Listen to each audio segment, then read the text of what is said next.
وَظَلَّلْنَا عَلَيْكُمُ الْغَمَامَ وَأَنزَلْنَا عَلَيْكُمُ الْمَنَّ وَالسَّلْوَىٰ كُلُوا مِن طَيِّبَاتِ مَا رَزَقْنَاكُمْ وَمَا ظَلَمُونَا وَلَٰكِن كَانُوا أَنفُسَهُمْ يَظْلِمُونَ۔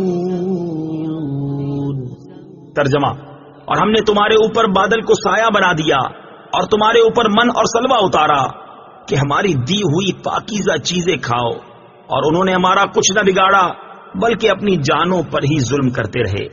وَظَلَّلْنَا عَلَيْكُمُ الْغَمَامَ، اور ہم نے تمہارے اوپر بادل کو سایہ بنا دیا۔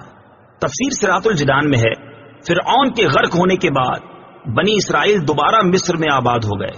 کچھ عرصے بعد حضرت موسیٰ علیہ السلام نے انہیں حکم الہی سنایا کہ ملک شام حضرت ابراہیم علیہ السلام اور ان کی اولاد کا مدفن ہے اور اسی میں بیت المقدس ہے، اسے عمالقہ قبیلے سے آزاد کرانے کے لیے جہاد کرو اور مصر چھوڑ کر وہیں وطن بناؤ۔ مصر کا چھوڑنا بنی اسرائیل کے لیے بڑا تکلیف دہ تھا۔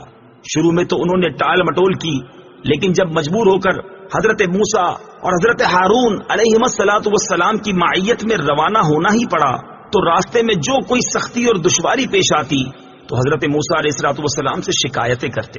جب اس صحرا میں پہنچے جہاں نہ سبزہ تھا، نہ سایہ اور نہ غلہ، تو وہاں پہنچ کر حضرت موسیٰ علیہ السلام سے دھوپ کی، گرمی اور بھوک کی شکایت کرنے لگے۔ حضرت موسیٰ علیہ السلام نے دعا فرمائی اور اللہ تعالیٰ نے اس دعا کی برکت سے ایک سفید بادل کو ان پر سائبان بنا دیا جو رات دن ان کے ساتھ چلتا، اور ان پر ایک نوری ستون نازل فرمایا جو کہ آسمان کی جانب سے ان کے قریب ہو گیا اور ان کے ساتھ چلتا، اور جب رات کے وقت چاند کی روشنی نہ ہوتی تو وہ ان کے لیے چاند کی طرح روشن ہوتا، ان کے کپڑے میلے اور پرانے نہ ہوتے، ناخن اور بال نہ بڑھتے۔ وَأَنزَلْنَا عَلَيْكُمُ الْمَنَّ وَالسَّلْوَىٰ، اور تم پر من اور سلوہ اتارا۔ تفسیر صراط الجنان میں ہے، اس صحرا میں حضرت موسیٰ علیہ السلام کی برکت سے ان کے کھانے کا انتظام یوں ہوا کہ انہیں من و سلوہ ملنا شروع ہو گیا۔ من و سلوہ کے بارے میں مفسرین کے مختلف اقوال ہیں۔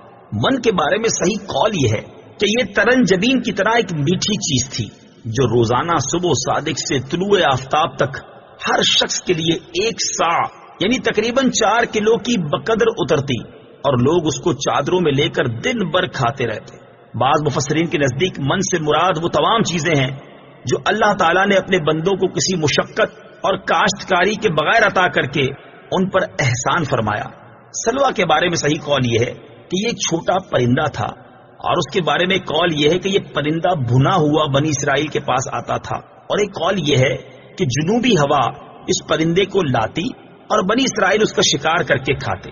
یہ دونوں چیزیں ہفتے کو بالکل نہ آتی، باقی ہر روز پہنچتی، جمعے کو دگنی آتی، اور حکم یہ تھا کہ جمعے کو ہفتے کے لیے بھی جمع کر لو، مگر 1 دن سے زیادہ کا جمع نہ کرو۔ بنی اسرائیل نے ان نعمتوں کی ناشکری کی اور ذخیرے جمع کیے، وہ سڑ گئے اور ان کی آمد بند کر دی گئی۔ یہ انہوں نے اپنا ہی نقصان کیا کہ دنیا میں نعمت سے محروم ہوئے اور آخرت میں سزا کے مستحق ہوئے۔